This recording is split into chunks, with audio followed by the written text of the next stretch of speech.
In this tutorial, I'll show you how to quickly check who owns a Google Sheets file so you can identify the right person for permissions or collaboration. Start by opening your spreadsheet in Google Sheets. Make sure you're viewing the correct file where you want to check the ownership. Next, go to the top menu and click on File. From the drop-down, look for an option called Details. Click on it to open the File Information panel.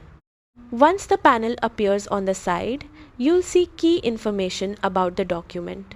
This includes the owner's name and in many cases, their email address. The owner is the person who controls sharing settings and permissions for the file.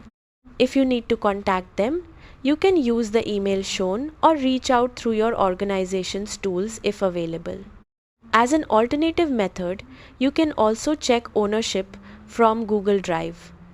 Right-click the file, select View Details, and look for the Owner field in the Info panel.